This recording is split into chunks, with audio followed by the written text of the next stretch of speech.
Ladies and gentlemen, the Colgate-Palmolive Peet Company, makers of Colgate Dental Cream, take this opportunity to wish you a Merry Christmas.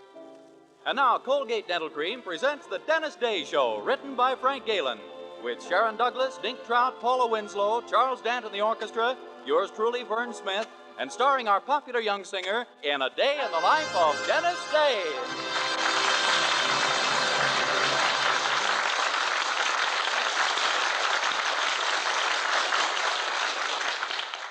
Here's Dennis to sing A Gal in Calico.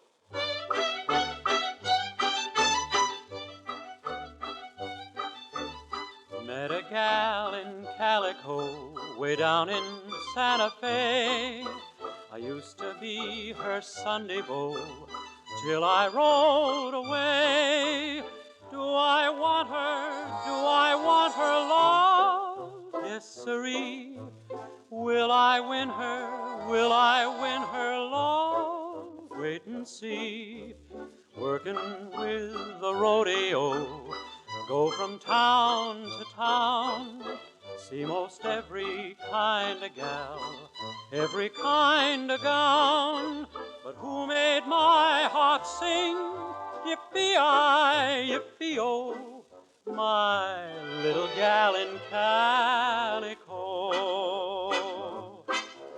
I'm gonna quit the rodeo, gonna settle down, buy a boat, a calico, for a wedding gown. Then will I fence her in? Yippee-I, yippee-oh, my little gal in calico.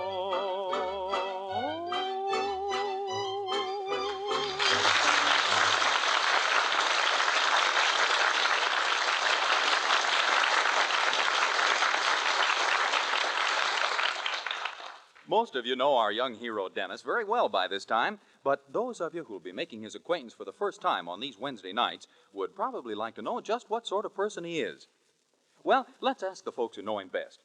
First, there's his landlady, Mrs. Anderson, who runs the boarding house in Weaverville where Dennis rooms. Mrs. Anderson, what's your honest opinion of Dennis Day? My opinion of Dennis Day is that he's a 22-year-old boy. Well, yes, of course, but what sort of 22-year-old boy? Well, I'm sorry, but that's as far as I'd care to go on Christmas. Well, it's a fact that Dennis has never managed to get into Mrs. Anderson's good graces. Now, Mr. Anderson, on the other hand, kind of likes him, although he's never come right out and admitted it. And just why haven't you, Mr. Anderson? Well, it all goes back to when I first married my dear wife. Or, as I like to call her, the big woman. Go on, Mr. Anderson. You see, when we were married, we made a pact, Poopsie and I. We decided we'd always think and act as one person.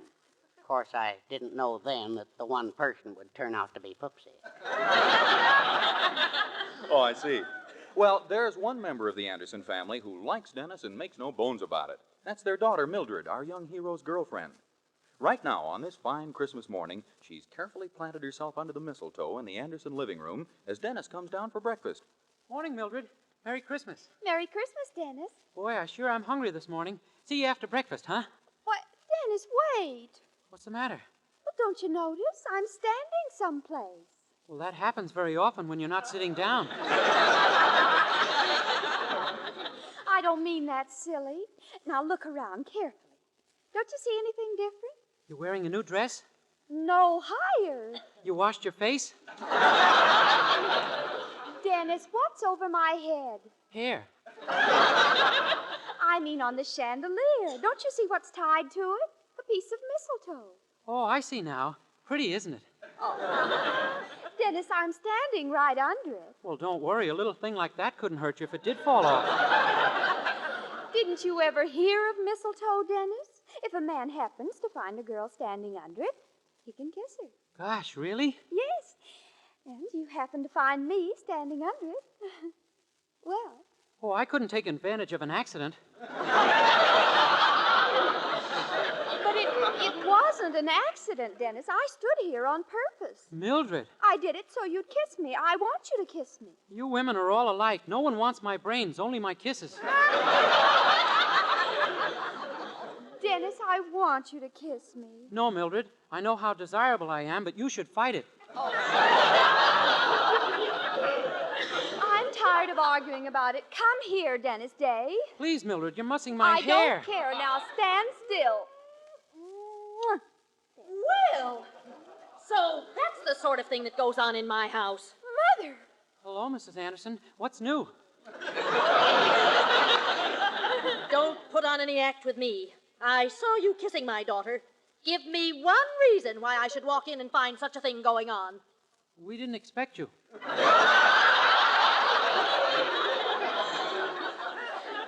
Well, it was all my fault, Mother. Really, it was. You see, it's Christmas, and there was mistletoe, and I was standing under it, and, well, anyway, it was only a little peck on the cheek. That's true, Mrs. Anderson, and I promise it won't happen again until we've been married for years. Married? Married indeed. Young man, you've been nothing but trouble to me since you began boarding here. I suggest that you look for another place to live as soon as you can. But, Mrs. Anderson... That's my last word on the subject. Gee, now I'm in a fine mess. Golly, I'm sorry, Dennis. You wouldn't have gotten in trouble if only I hadn't insisted on kissing you. Oh, that's all right. As a matter of fact, I kind of like being kissed. Oh, did you, Dennis? Yeah, I see now why so many people speak so well of it. Oh, gee, I hope Mother doesn't really make you move. No, it wouldn't be much of a Christmas if she did. Oh, dear, I nearly forgot with so many things going on. What? There's a little present for you inside, underneath the tree. From me. Gosh, thanks, Mildred. I hope you won't be too disappointed, but I didn't have enough money to buy you an expensive present this year. Oh, well, that's all right, Dennis. I'll be every bit as happy with a present that costs practically nothing. I didn't have enough to buy you one of those either. Oh, well, don't feel badly. I understand. Next year, I'll be able to give you something real nice to make up for it after my invention is put on the market. Your invention? Yeah, I haven't told you because I wanted it to be a surprise. You see, one day last week, Mrs. Courtney came into the drugstore to get something for a terrible headache. So I made up a wet pack out of some stuff I found, and she put it on her head. And it cured her headache? No, it made her headache worse, but it curled her hair. Oh, my goodness. I haven't told a soul yet, but I think I've invented a permanent wave solution. It should be worth millions. Oh, I should say so. Have you tried it on anyone besides Mrs. Courtney? No, but Mr. Willoughby's police dog sat in some the other day. Oh, and what happened? Well, the part that barks is still police dog, but the part that wags is pure French poodle. Oh, Dennis, that's marvelous. I'm improving it all the time. Why, just yesterday I put some powder from France I found in the place. Oh, golly, I've just had the most wonderful idea. What? My mother's got to know about this. Why, when she sees what you've got hold of, she'll never let you move out. Oh, she won't believe it's any good if I invented it. Oh, but that's just it. She's got to try some herself. But how are we going to get it to do that? Oh, look, she's in the next room. You go in and hint in a subtle way that she doesn't look quite as attractive for Christmas as she might. Her hair looks a little stringy. And then you show her your invention and ask her to try some on her head. Golly, I'll do it. I've got a jar of it right here in my pocket. Good. Oh, but you've got to be very diplomatic about telling her she could look more attractive. Oh, I will. Well, here goes. Mrs. Anderson, Yes? you know, I was just thinking, you're pretty ugly today. What? Oh, I don't mean all over, just above your neck. How dare you talk to me like that? Why, I'll... Mrs. Anderson, wait, you don't understand. What I meant is you're beautiful, only your hair kind of spoils it. My hair? Yeah, it's so straight. Why, if you had curly hair, you could look just like Lana Turner all over instead of just locally. Well, that's very sweet of you, Dennis.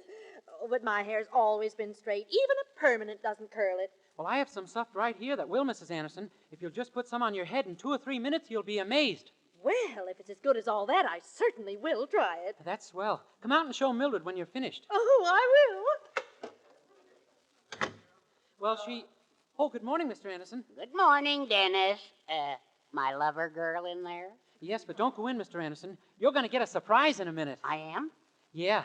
How would you like it if your wife suddenly became Lana Turner? Outside of Lana Turner suddenly becoming my wife, I can't think of anything nicer. Well, you just wait. You really think it'll work, Dennis? Oh, sure. And with that French powder I put in yesterday to make it smell nice, she'll just love it. Oh, what kind of French powder was it? Oh, I don't know. Only the name of the maker was on the box. Some fellow named Plaster of Paris. Plaster of Paris. Oh, Dennis, no. I did something?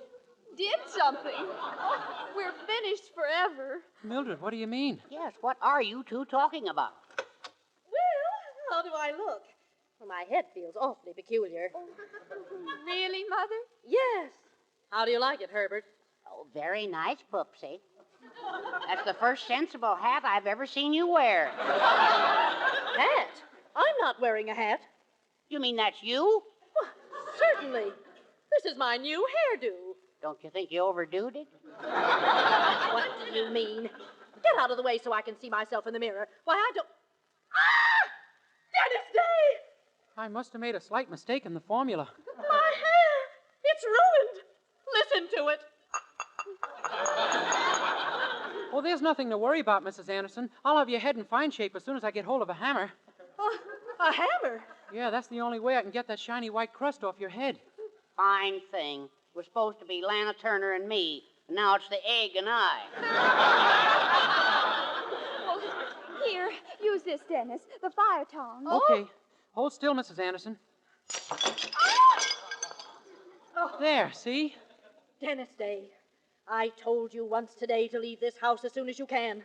Well, I can't wait. You're leaving this instant. Mrs. Anderson, I was only trying to help. Get out of my sight. That's final.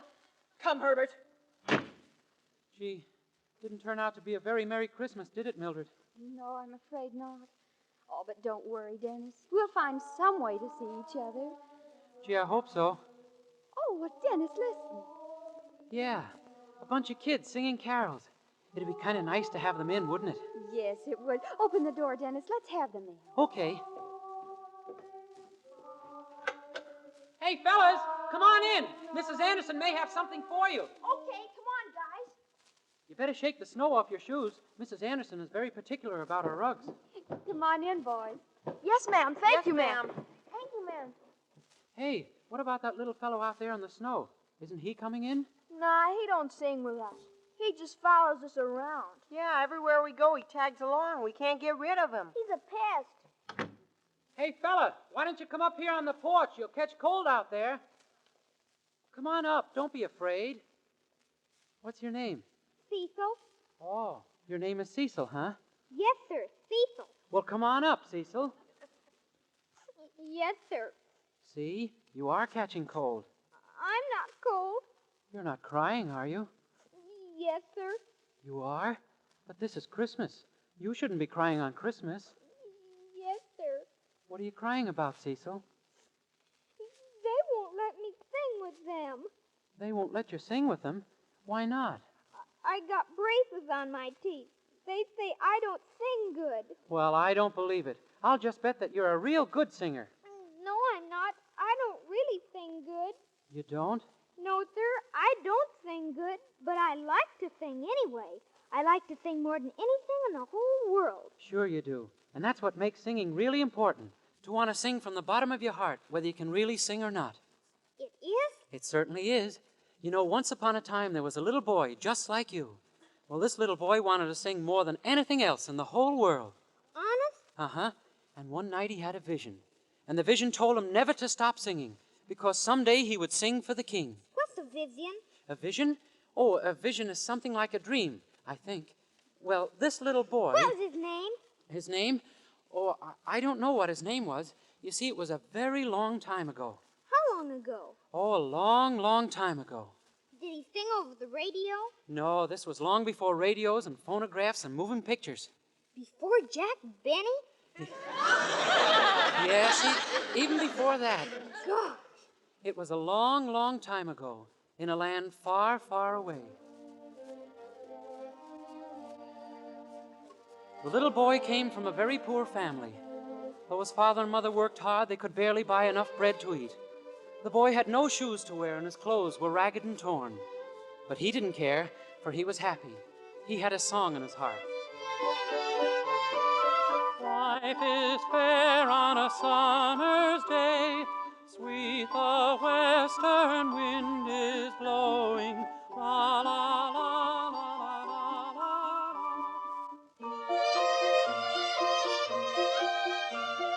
One day his father called the boy to his side and said, "Why is it, my son, that you always sing? We are poor and have little for you to sing and be happy about." And the boy answered, "I am happy, Father, for someday I know I shall sing for the king." And his father said, "That foolish vision of yours, you must forget such nonsense, for a poor ragged boy like you will never sing for the king." And the boy said, "But I shall, Father. My vision told me so. It was so clear to me, Father. A voice spoke to me and said that I had been chosen to sing for the king." The boy's father was sorely troubled. He shook his head sadly and sighed. "My son, you must put such idle dreams out of your head, for tomorrow you shall start to work for the rich landowner who lives on the hill." "Gladly, Father, and I shall sing as I work, for someday my song will be heard by the king." The boy's father returned to his work, knowing that his words could not shake his son's faith in his vision. The boy went down the road, his tattered clothes flapping in the breeze, and his shoeless feet kicking up the dust. The dust rose and danced with the sunbeams, leaving a happy trail behind the boy as he sang. "Life is fair on a summer's day, sweet the western wind is blowing, la la la la la la la." And so the boy went to work for the rich landowner. He tended to the flocks of sheep and to the goats. At dusk, when the boy would drive the flocks home from the meadows, the hooves of the animals would make a gentle sound on the road, and with this as music, the boy would sing. "Life is fair on a summer's day, sweet the western wind is blowing, la la la la la la la."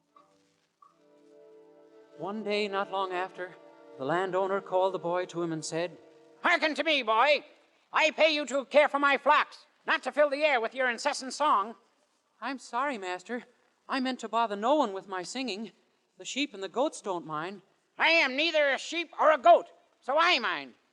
"You see, master, I must sing, for someday my song will be heard by the king." "Ah, you are mad, boy. Yea, mad and also stupid. Sing for the king. Begone with you! Begone with you!" "But, master, I shall sing for the king. You will see." And so it came to pass that the boy, laughed at and ridiculed by all who knew him, left and went to the great city to sing for the king. Never had the boy seen such a city. Great buildings lined the streets, and the greatest of all was the palace of the king. There were many steps that led up to the palace gates, and the gates themselves were as tall as a tree. He felt very small and afraid as he ascended the steps. He would have run away, but he kept thinking of his vision. With this to give him strength, he was no longer afraid. He climbed, and finally, tired and out of breath, he reached the uppermost step. Smoothing down his ragged garments, he approached the gates. And hesitantly, he knocked upon them. He waited breathlessly as the gates slowly opened.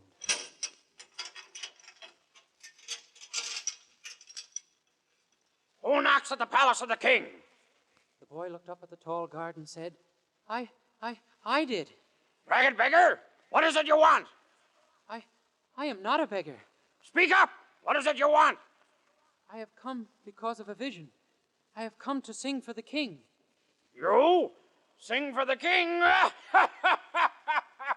"You, a ragged beggar boy, have come to sing for the king." The guard laughed and laughed. Other guards came, and they too joined in the laughter. They laughed even more when the boy told them of his vision. Then, tiring of their laughter, they picked the boy up and cast him down the many steps to the street below, and slammed the gates shut. The boy picked himself up out of the dirt at the bottom of the steps, and sadly, with his head bent, he walked away from the palace. That night, weary from his journey, and unable to travel further, the boy stopped to rest by the side of a hill. Sheep were grazing nearby, and as he fell asleep, the boy knew that he would never sing again. He was awakened that night by a strange light, a light that transformed everything about him, a light from a great star that shone above. There wasn't a sound. All was hushed. A hush, a quiet, a silence beyond words to describe. Even the sheep on the hillside and the doves in the trees seemed to sense the silence and paid unmoving homage. Then the light seemed to become even brighter, bathing all in a glow that made them one.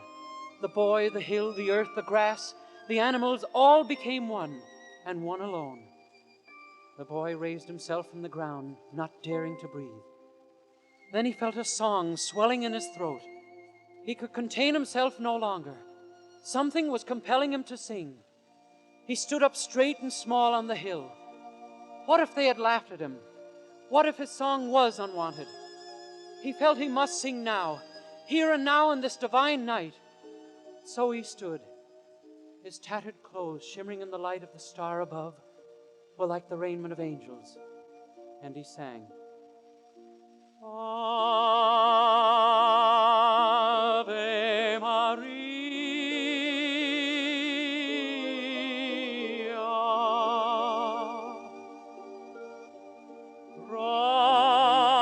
gratia plena, Maria, gratia plena, Maria, gratia plena. Ave, Ave Dominus, Dominus tecum, benedicta tu in mulieribus, et benedictus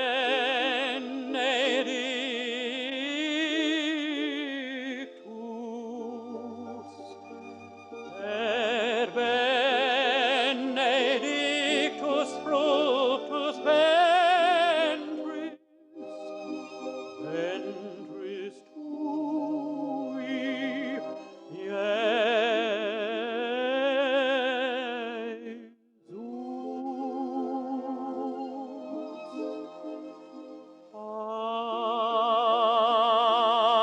Ave Maria.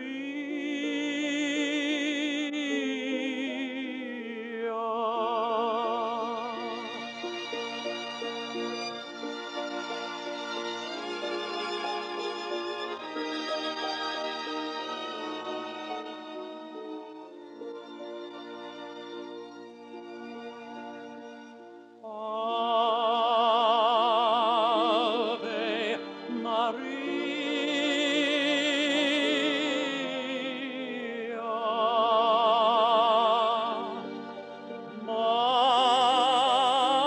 Mater Dei, ora pro nobis peccatoribus, ora, ora pro nobis, ora, ora pro nobis, peccatoribus, nunc et in hora mortis, in hora mortis nostrae, in hora mortis, mortis nostrae, in hora mortis nostrae.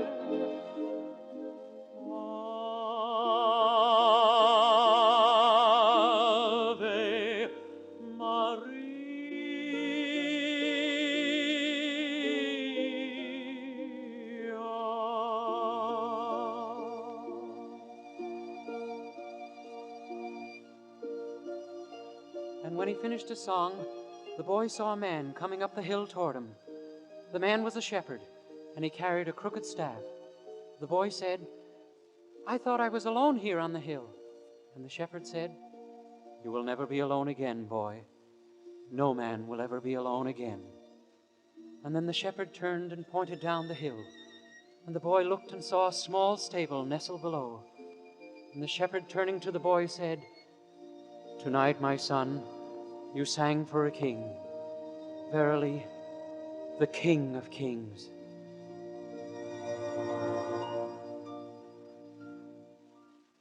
And so you see, Cecil, if your heart is full of song, you must sing. Oh, I didn't know you folks were listening. It was a lovely story, Dennis. It was beautiful, Dennis. Yes, it was. Yes, it was a very nice story. And I'm sorry I got so angry with you. I hope you forgive me, Dennis. Oh, sure. That's all right, Mrs. Anderson. Cecil, would you like to sing with us? Can I? Oh, gosh, I'd love to sing with you. I'd love to sing with you. Will you let me, honest? Will you let me sing with you? Sure. How about we all sing together?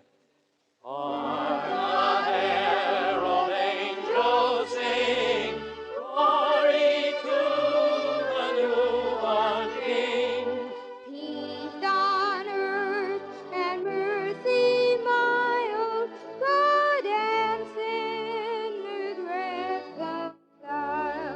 Joyful, all ye nations rise, join the triumph of the skies, with the angelic host roll.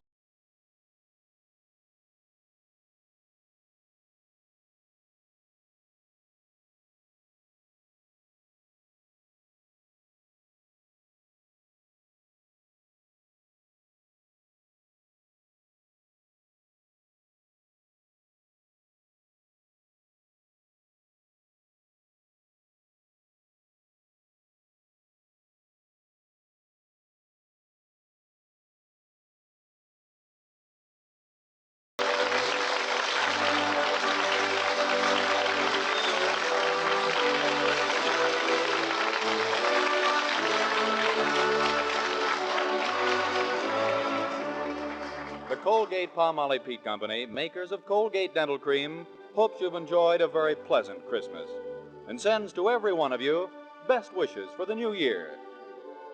Dennis Day can be heard with Jack Benny every Sunday, and be sure and be with us again next week for another Dennis Day program. More songs, more adventures in the life of our star, Dennis Day.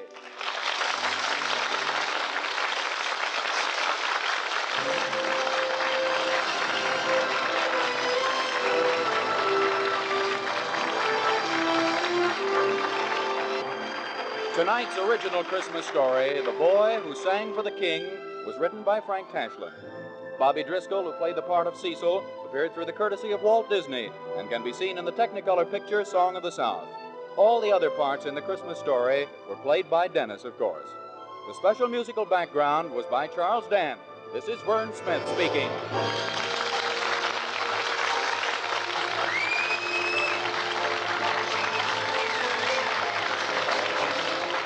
This is NBC, the National Broadcasting Company.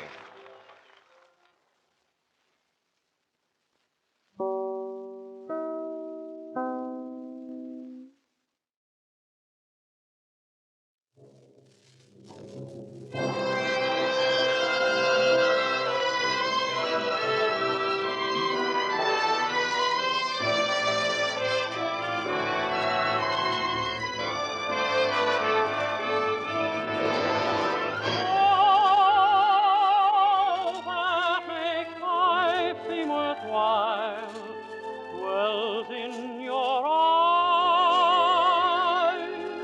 and the spell of your smile. Ladies and gentlemen, Colgate Dental Cream presents The Dennis Day Show, written by Frank Galen, with Sharon Douglas, Paula Winslow, Isabel Randolph, Dick Lane, Hans Conried, Charles Dant of the orchestra, yours truly, Vern Smith, and starring our popular young singer in A Day in the Life of Dennis Day.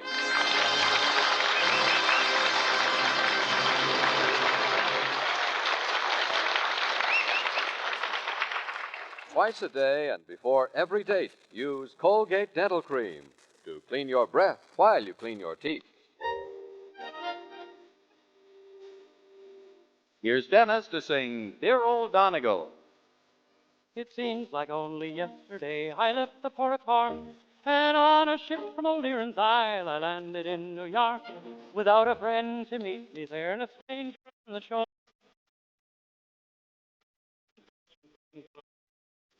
I am going back to Old Erin's Isle. The friends they meet me on the pier.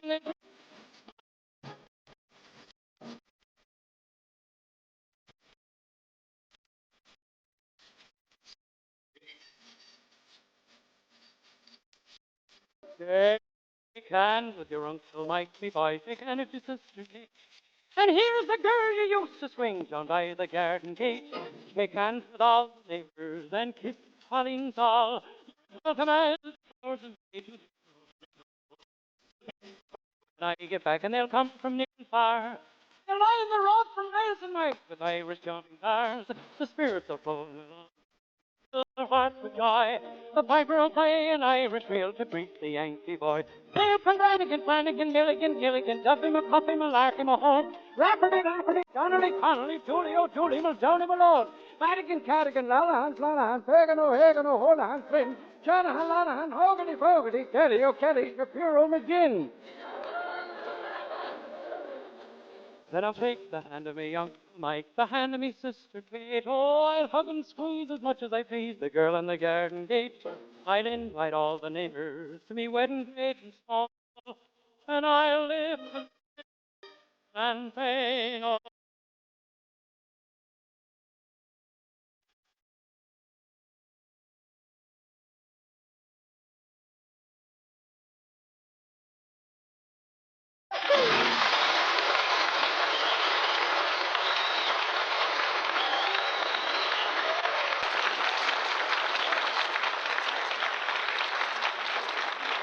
Colgate Dental Cream cleans your breath while it cleans your teeth. No other toothpaste does a better job of cleaning your teeth than Colgate Dental Cream. For Colgate Dental Cream has a safe polishing agent that cleans your teeth both gently and thoroughly, brings out their natural sparkle and beauty. And scientific tests prove that Colgate Dental Cream cleans your breath while it cleans your teeth. Yes, actual scientific tests prove conclusively that in 7 out of 10 cases, Colgate Dental Cream instantly stops unpleasing breath that originates in the mouth. Colgate Dental Cream is famous for its wonderful wake-up flavor, too.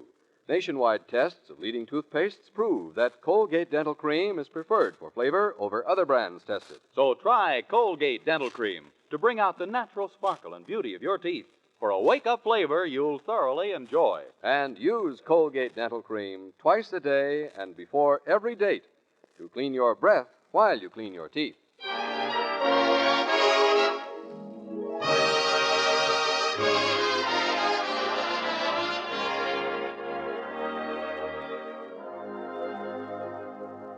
Well, the dawn of a new year hasn't found any appreciable changes at the Anderson boarding house in Weaverville, where our young hero, Dennis Day, rooms.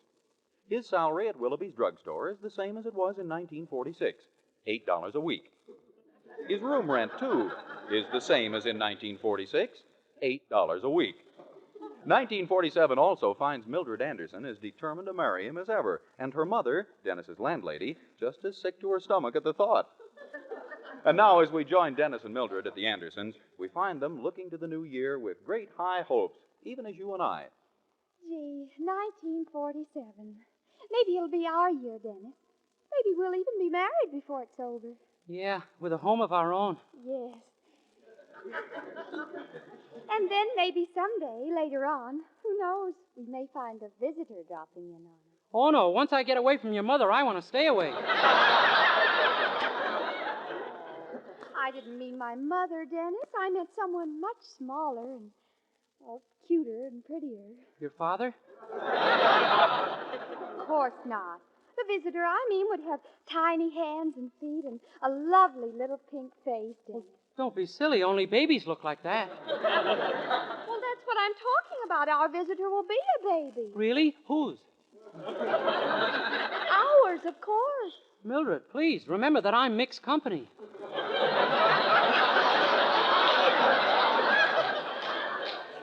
Dennis, what's the matter? Don't you want a little one of your own? Yeah, but it's kind of nerve-wracking when it's ordered so far in advance.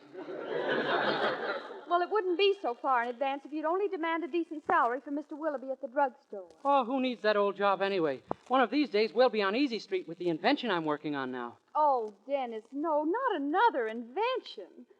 What is it this time? Well, as you know, there's a terrific crime wave sweeping the nation. So I asked myself a question. Who causes most of the crime in this country? And pretty soon I thought of the answer. Who? Criminals. Well, that seems reasonable. So I set to work on a burglar alarm that would really do something about the criminal. Most alarms just ring a bell, you know. But not yours? Oh, no, you set mine up in your closet. When the criminal opens the closet door, a pair of steel hands come out of the wall and grab him by the throat, while a bear trap snaps on his leg. At the same time, a club begins hitting him over the head, and 2 wires shoot 400 volts into him. Oh, my goodness. Yeah, a thing like that could annoy even the most hardened criminal. But are you sure it'll work? Oh, absolutely. You see, I've been experimenting with it. I've got one all set up in the... Mildred! Oh, in the living room, Mother. Mildred, do you know where we can rent a car for a week? I've just got to have one right away. Well, what for, Mother? The most wonderful things happened. My Ladies' Aid Society's been negotiating with the Baron von Engel for months. And he just wired he's coming to Weaverville on his lecture tour. Boy, that's marvelous. You sure are lucky, Mrs. Anderson. Who's he? Why, the most famous explorer in the world. He's just returned from a big game hunt in Africa. Gee. He's lived under the most primitive conditions, slept in places no other human being would sleep in. Why don't you give him my room?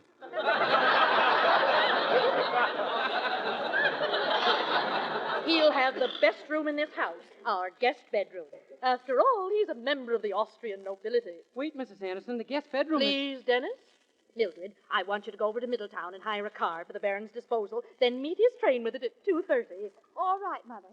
Here's $50. That should cover the rental and deposit. And don't come back without a car under any circumstances.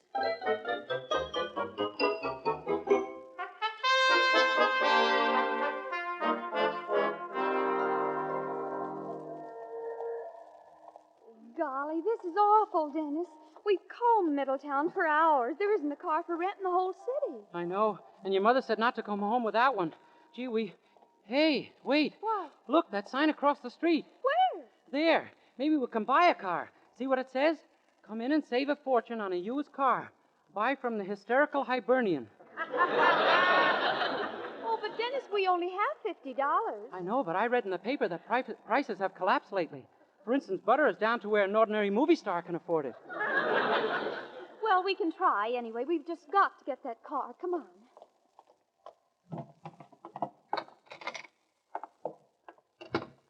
Good day, friends. I'm the hysterical Hibernian. Can I help you? Well, we'd like to buy a car. That is, if we can be sure you're a really legitimate used car dealer. I assure you that I am. Have you got your license from the city and your certificate of insanity and everything? You betcha. And now's the time to buy, folks, because prices are down to nothing. Now, here, I'll show you what's on the lot. Here we are. Gee, that's a nice little jalopy right here in front. How much is that? $4,000. $4,000? Yes, plus another 1,000 or so for extras. You know, like the motor. Well, you see, we didn't really want to spend too much money. What's the price on that windshield over there? I can't read it from here. That's $500. And let me tell you, that windshield's a steal for only $500. That's all you get is the windshield? My dear sir, you didn't expect anything attached to it for that kind of money, did you? Yes, sir. I guess I lost my head. Mister, we want to look at something very, very reasonable. Well, I have a pretty good thing right over here for $800. It'll completely eliminate your gasoline problem. What do you mean? It won't run. Well, what good is a car that won't run? Well, no good unless you're looking for a place to live.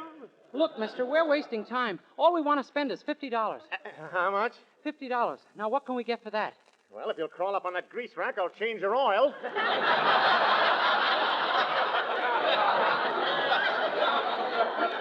Dennis, if he hasn't got a car for $50, let's try someplace else. And just a minute, lady. I think I may have something for you at that. Now, come along here. This way? Just keep following me. Past this junkyard? This isn't the junkyard. It's the car. Golly, I've never seen a car like this one before. Me either. Say, mister, is it a new model? How old are you, kid? 22. Yeah, it's a new model. Gosh, it must be. So they're building them now with a smokestack in the back, huh? Yep, that saves you gas and oil. When you run out of fuel, you just throw another log on the fire. Well, it's the only $50 car on the lot, Dennis. And besides, it's nearly 2 o'clock, and we've got to meet the Baron's train. Okay, sold, mister. Give him the money, Mildred. Thank you. Now, that'll be $52 with carrying charges. Carrying charges? Yes, I'll carry it out to the street for you. After that, you're on your own. Bye.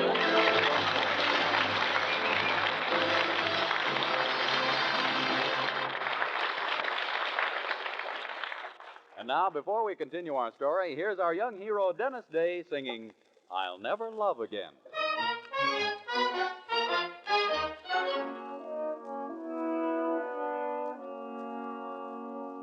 I'll never love again if you forget me. My heart won't let me love someone new. I'll never dream again. How could I go on dreaming if each dream that we made would have suddenly fade in the gloom? I'll never thrill again to someone's kiss. For what good would it do? It's you I'll miss. My heart is yours alone. So be careful, don't break it. For if you ever should, darling, I never could love again.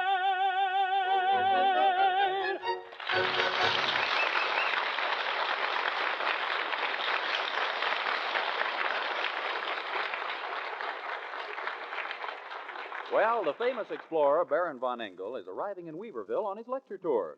Dennis and Mildred have bought what might charitably be called a car in which to take him from the depot to the Anderson house. We find them now at the station. Oh, that must be he, Dennis. The tall, distinguished-looking man with the tan coming toward us. Yeah. How do you do, sir? Are you the Baron von Engel? Yeah, that is I. You come from Mrs. Anderson? Yes, sir. We're here to meet you and walk to the house with you. It's only 6 miles away. 6 miles? I was told there would be a car. Why can't we walk to there? We can if you like, but that's 7 miles away. What? Oh, and you see, we had a little bad luck with it. Yeah, we were going along swell until we ran into a little difficulty. Then we decided not to drive it any further. What happened? The motor fell out.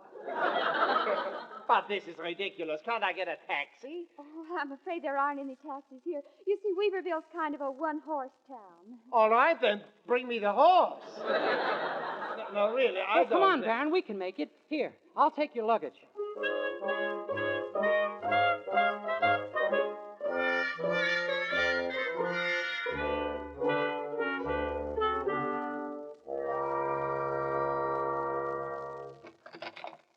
Well, here we are, Baron. I told you we could make it. 6 miles. I am ausgeworden. Ich muss down lie. Oh, we'll have you fixed up in a moment, Baron. Oh, here's Mother now. Oh, my dear, dear Baron. I'm so delighted to see you. Did you have a pleasant trip? I would like to lie down, please. My feet hurt up to my neck. Your feet? But the car... What happened to it, Dennis? The motor fell out. I figured the car wouldn't run nearly as well without it, so we walked. Someday, Dennis Day, I'm going to murder you in cold blood. No, please. First, I would like to lie down. Oh, of course, Baron. I'm terribly sorry. Our guest bedroom is right through here. Mrs. Anderson, wait. The guest bedroom is the Oh, one... quiet. There you are, Baron. I do hope you'll have a good rest. Thank you. I put my things right in this closet. No, wait! Wait a minute.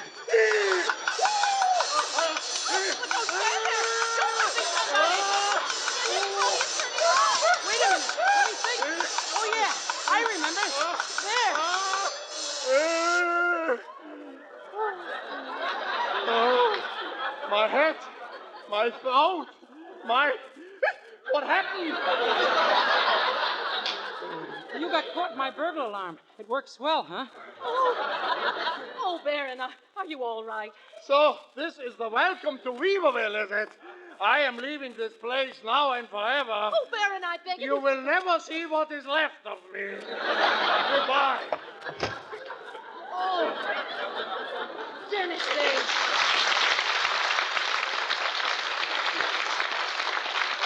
Oh, you! Now, wait, Mother.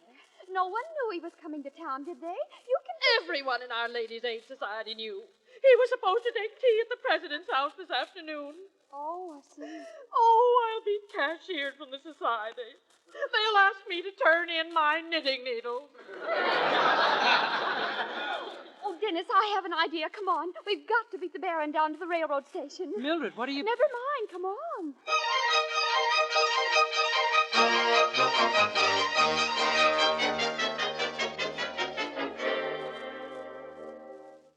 Mildred, I don't understand. First you tell Mr. Stewart to go out and have some coffee, and then you put me in his place behind the ticket window. Look, Dennis, the New York train pulls out in a few minutes. The Baron has to buy his ticket from you, doesn't he? Well, you just delay him here at the window till the train is gone. But Mildred... Oh, and as long as he's stuck in town anyway, he'll probably go to the Ladies' Aid Tea and forget all about your burglar alarm, see? Gee, Mildred, you have the prettiest brains of any girl I ever met. Thank you. Now, just keep that eye shade pulled down. The Baron will never recognize you. But won't he know my voice? Well, disguise it. Do your imitation of that old character on the Fred Allen program. Oh, you mean... Somebody say, somebody knock. No, not that one. Oh, I know. No, you were expecting maybe Xavier Kugel. No, the old man, Dennis. Oh, yeah, I know who you mean. Titus Moody. That's right. Now, oh, my goodness, here comes the Baron. I'll duck out of sight. Now, remember, stall him as long as you can. Okay. Here, you, ticket seller. Howdy, Bub. Give me a ticket to New York, quickly. You didn't say howdy, Bub. Can't wait on no one unless they're civil, you know. Very well. Howdy. Howdy, Bub. All right. Now, how about my ticket? You didn't ask after my folks, Bub. You should do that, you know. All right. How are your folks? They're all dead, Bub. That's too bad. Now, give me my ticket. Sure thing. Now, where was you aiming to go again, son? New York. Which New York you want to go to? New York, New York. Steady, Bub. Stop stuttering and tell me where you want to go. I told you, Dummkopf. I thought you said New York. I did, you fool. Tain't nice to call a feller a fool, you know. You better apologize.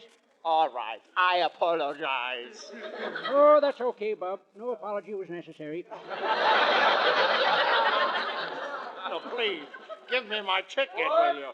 What? Good heavens, didn't you hear that? Someone just said board.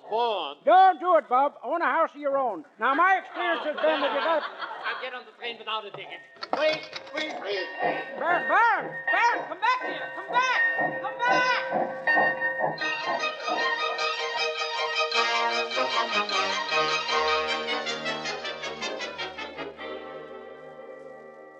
And then he jumped on the train, and that's the last I saw of him. Oh, good golly. And the president of the Ladies' Aid expects him to tea. Now we are sunk. Yeah, she won't even believe your mother got him.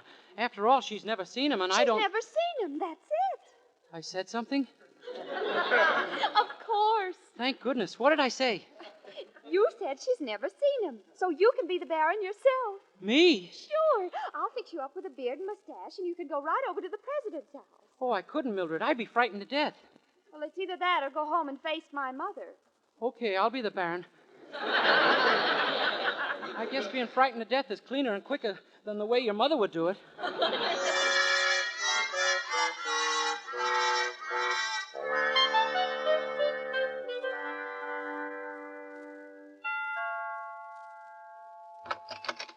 Yes? How do you do, mein Herr? I am the Baron von Engel from way down there, Dortmund there, in Vienna there, Dortmund.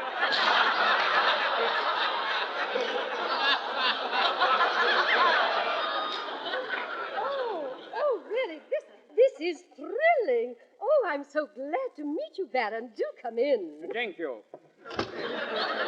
My, you got a free place here, don't it? Why, Baron, Dankeschön. No, von Engel. Oh, yes, of course. Baron von Engel. Jawohl. I'm glad to meet you, Mrs. Vole. For me, I call you Ya.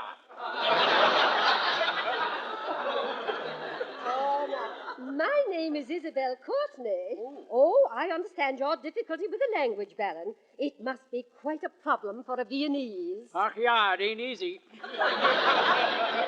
Oh, my. I'll bet you wish you were sitting down to one of those wonderful meals in Vienna again, huh? Oh, yeah. Remember the Sauerbraten and the Schnitzel Holstein? Oh, sure. Two of the best hotels in Vienna.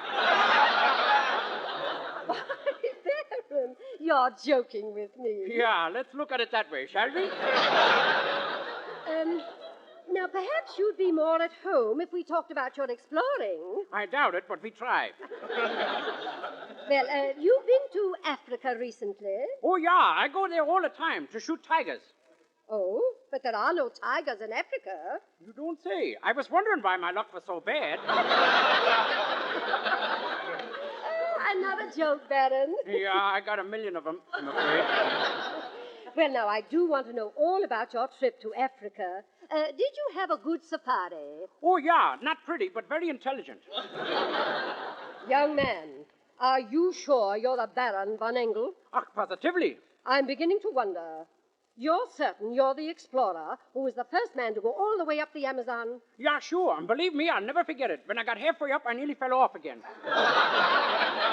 Well, now, I know something is wrong here. Who are you, and what do you want? Please, I am the Baron von Engel. I just came over here to have a couple of...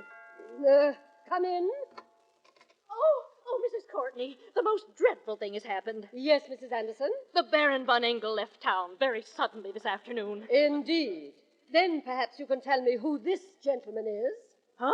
Mun get out, gespenstige Lütten verstapsen, und den aufgespenstige Lütten verhalten, verstapsen ein von Wagenfeld verstapsen, und den aufgespenstige verstapsen.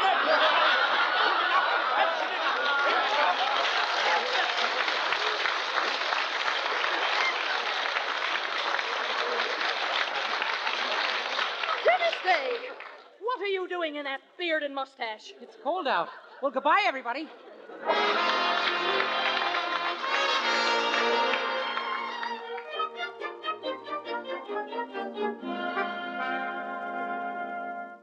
Good gravy, then what? That's all. The door was open, so I ducked out and ran all the way home. Gosh, your mother will kill me, Mildred. Well, there's only one thing to do. Stay out of her sight until she gets a chance to forget it. In a few days, Mildred, I hear her coming now. Oh, quick, you've got to hide. Get into that room, hurry. She'll find me. I better get into the closet. Dennis, no, not the closet.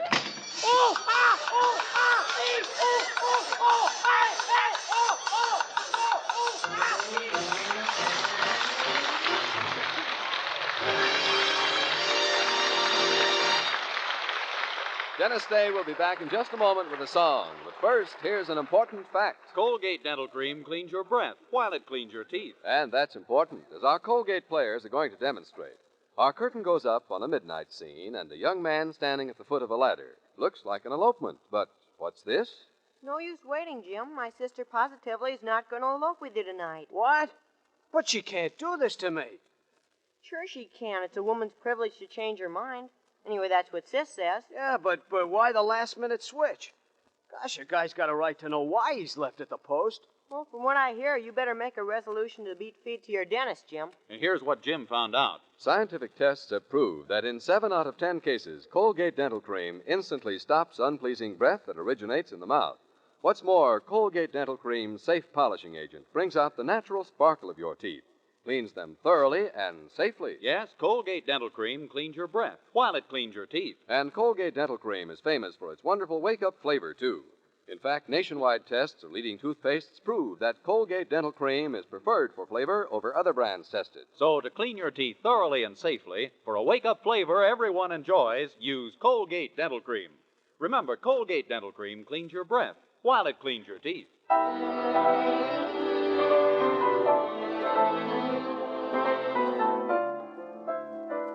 Here's Dennis Day once again with Charles Dant and the orchestra, and This Time. This time I'm taking no chances on summer romances that fade in the fall. This time I'd rather be lonely if this can mean only a kiss to recall. Last time I surrendered at the very start. Last time it was easy to deceive my heart, but this time I won't let my heart go till you let my heart know that this time it's lost.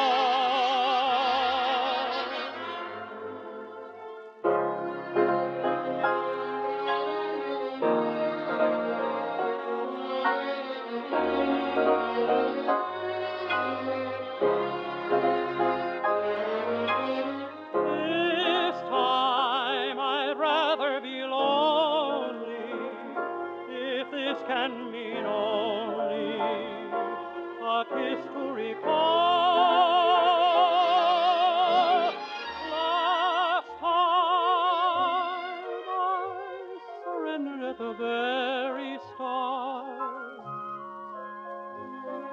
Last time it was easy to deceive my heart, but this time I won't let my heart go till you let my heart know that this time it's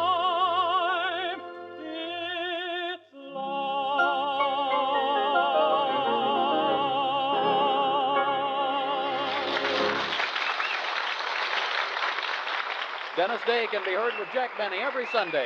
And be sure and be with us again next week for another Dennis Day program. More songs, more adventures in the life of our star, Dennis Day. Meanwhile, be sure to use Colgate Dental Cream to clean your breath while you clean your teeth.